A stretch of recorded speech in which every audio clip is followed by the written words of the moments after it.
च्या आपल्या महात्मा ज्योतिबा फुले एज्युकेशन सोसायटीच्या शाळेच्या संकुलामध्ये करिअर गार्डन या कार्यक्रमासाठी उपस्थित असलेले आमचे मित्र आदरणीय गणेशजी शिंदे, या शाळेचे मुख्याध्यापक सर, आमचे ठाण्याचे परेश सर व उपस्थित सर्व आदरणीय शिक्षक वृंद, या सर्वांना नमस्कार। आणि सर्वप्रथम आज आपल्या संस्थेचे संस्थापक अध्यक्ष आहेत सदाशिवराव देवकर साहेब, यांच्या अमृत महोत्सवी वाढदिवसानिमित्त माझ्याकडून व माझ्या परिवाराकडून खूप खूप शुभेच्छा।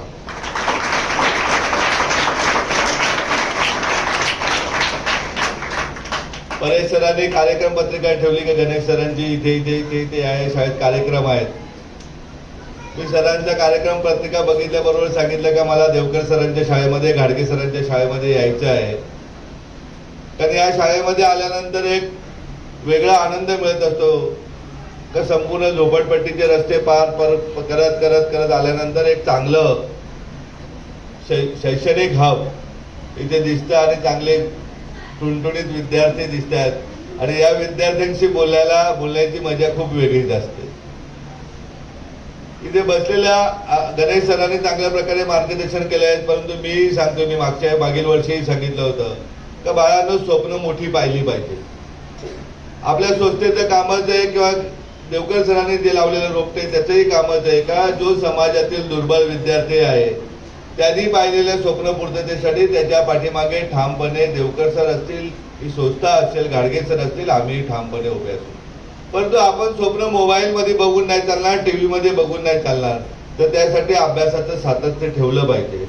आणि जेव्हा किती कुठल्याही ज्योतिषाकडे जा किंवा आणखी कुठल्या मंदिरामध्ये जा, परंतु ज्ञान मंदिरातून अभ्यास करून अभ्यासाचं सातत्य ठेवून जोपर्यंत विद्यार्थी युवती घडत नाही तोपर्यंत या देशाची गरिबी कोणी दूर करू शकत नाही।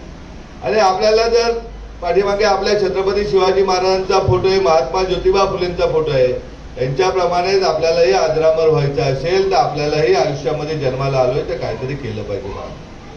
गरिबांची सेवा करण्यासाठी 13-14% सरकारी नोकऱ्या असतात, तिथेही गोरगरिबाचा मुलगा, गोरगरिबाची मुलगी, विद्यार्थिनी गेली पाहिजे, परंतु व्यवसायामध्येही आपल्याला आपलाच माणूस पुढे गेला पाहिजे, अशा प्रकारचे माझे स्वतःचे प्रयत्न आहेत। आज मी मागील वर्षी आपल्याकडे सांगितलं का मुलांनी जर स्वप्न बघितली, ज्याला कोणाला CA व्हायचे, न्यायव्यवस्थेमध्ये जायचे, डॉक्टर व्हायचे, इंजिनियर व्हायचे किंवा स्पर्धा परीक्षेतून अधिकारी व्हायचे, तर या सर्व गोष्टींसाठी जिजाऊ आपल्या बरोबर एका कुटुंबाप्रमाणे आहे। आजही पुन्हा तेच सांगतोय मी। काल गणेश सरांचे अनौपचारिक गप्पा मारत असताना मी तेच सांगितलं, प्रत्येक शाळेमध्ये आपण जातोय, विद्यार्थ्यांना सांगतोय स्वप्न मोठी बघा। 1% विद्यार्थ्यांनी जरी डोक्यात घेतलं आणि ते पुढे आले तर 110 आणि 10चे 100% व्हायला वेळ लागणार नाही, परंतु विद्यार्थ्यांना स्वप्न दाखवण्याचं आपलं काम आहे, कुठे थांबवता कामा नाही। आणि विद्यार्थ्यांनी कान उघडून त्या गोष्टी ऐकल्या पाहिजेत आणि काहीतरी घेऊन गेलं पाहिजे। आज आम्ही इथपर्यंत येत असताना मगाशी मी एका राजकीय कार्यक्रमाला गेलो होतो, मी तिथे उदाहरण दिलं धर्मवीर आनंदगे साहेबांचं।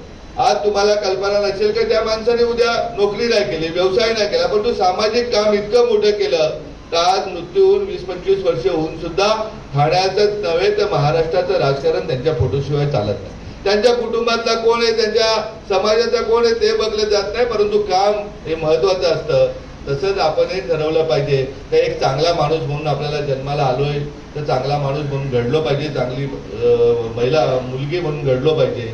गणेश सरांनी सांगितलं त्याप्रमाणे आई वडिलांचाच नाही, आपण ज्या एरियात राहतो त्या एरियाला अभिमान वाटला पाहिजे, ज्या शहरामध्ये राहतो त्या शहरातल्या नागरिकांना आपला अभिमान वाटला पाहिजे, ज्या राज्यामध्ये राहतो त्या राज्याच्या प्रत्येक नागरिकाला आपला अभिमान वाटला पाहिजे।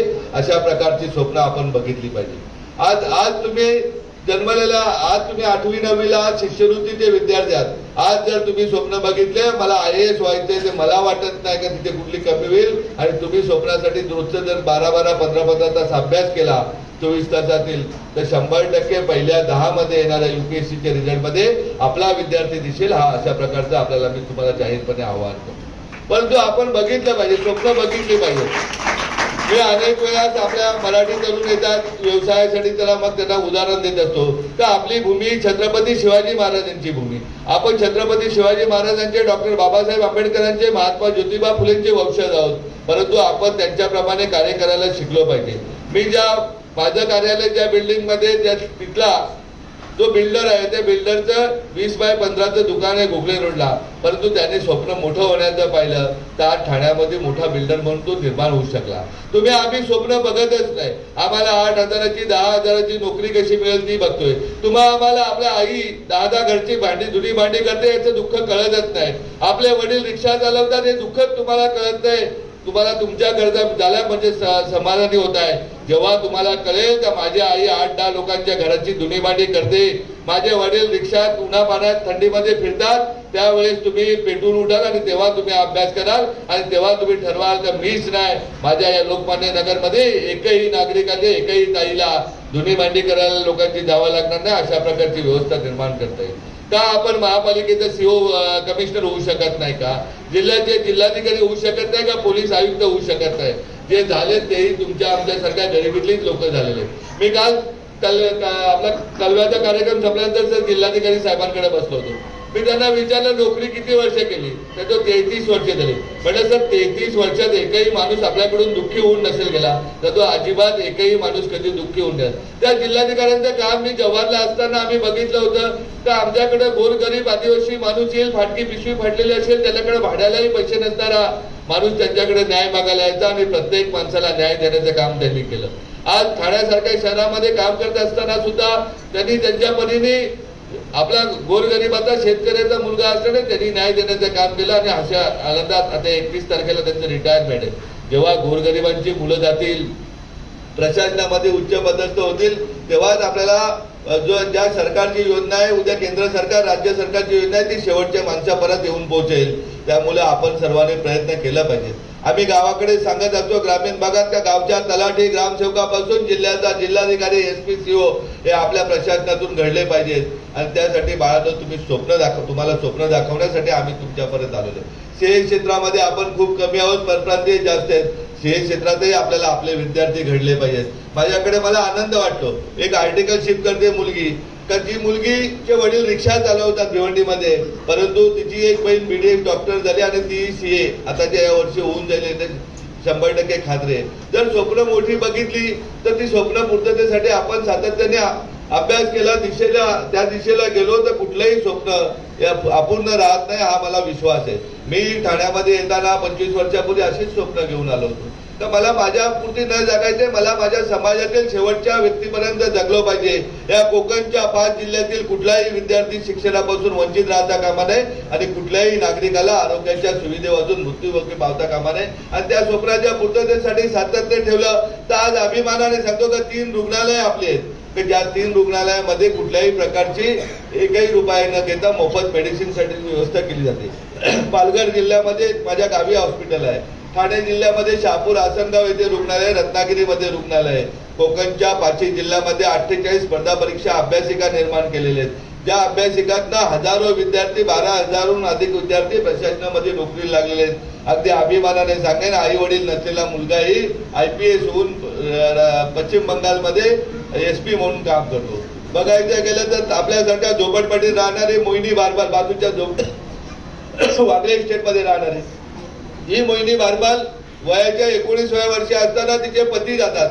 पती गेले त्यावेळेस तिच्या पोटामध्ये 2.5 महिन्याचं बाळ असतं आणि ते असं बाळ घेऊन ती बिचारी धुनी भांडी लोकांची करत असते, ती आणि तिची सासू करत असते.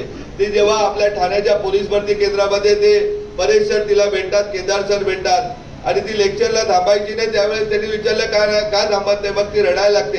त्यामुळे आम्हाला, मी आणि माझी सासू लोकांची धुनी भांडी करायला जातो, त्याच्यातनं 7-8 हजार रुपये येतात, त्याच्यात माझ्या मुलाला दूध घेतलं जातं. त्या दिवसापासून आम्ही तिला 15,000 रुपये अभ्यासाची द्यायला सुरुवात केली. आज अभिमानाने सांगतोय, तुमच्या आमच्यासारख्या गरिबीतली ती मुलगी जेव्हा मुंबई महानगरपालिकेमध्ये अग्निशामक दलाच्या 800 जागांची भरती निघाली, त्यामध्ये 109 विद्यार्थी आपल्या जिजाऊ अकॅडमीचे लागले, त्यामध्ये ती मोहिनी बारबाल. आपल्यापेक्षा अत्यंत गरीब परिस्थितीतील विद्यार्थी शिक्षण घेतात जिजाऊमध्ये. काय उद्या आई वडील वीटभट्टीवर जातात, त्यांची मुलगी प्रशासनामध्ये लागलेली, जिची आई भाजी विकते रस्त्यावरती, तिची मुलगीही प्रशासनामध्ये लागलेली. अगदी बीडचा ऊसतोड मजुराचा मुलगा आपल्याकडे शाळेत येतो, सोलापूरचा येतोय, तेही प्रशासनामध्ये उच्च पदावर जातात। अशी कुठलीही गोष्ट नाही, तुम्ही आम्ही जर ठरवलं तर ते अशक्य नाही। सरांनी वयाच्या अमृत महोत्सवी करतोय, म्हणजे त्यांच्या वयाच्या 25व्या 30व्या वर्षी एक छोटंसं इवलंचं रोपं लावलं। आज मुरबाडचे तहसीलदार मध्ये होते, तेही आपल्या शाळेतले होते। असे हजारो विद्यार्थी या शाळेतून गेलेले, परंतु आता सरांना अपेक्षित आहे का वयाच्या 100वी साजरी करत असताना देशाच्या सर्वोच्च स्थानी म्हणजे केंद्र सरकारमध्ये उच्च पदावर पंतप्रधान कार्यालय चालवणारे विद्यार्थी या शाळेतून गेले पाहिजेत। अशा प्रकारचे आपले संस्थापक अध्यक्ष स्वप्न बघतायत, त्या स्वप्नपूर्ततेसाठी तुम्ही आम्ही जर प्रयत्न केले तर मला वाटतं कुठलीही गोष्ट अशक्य नाही।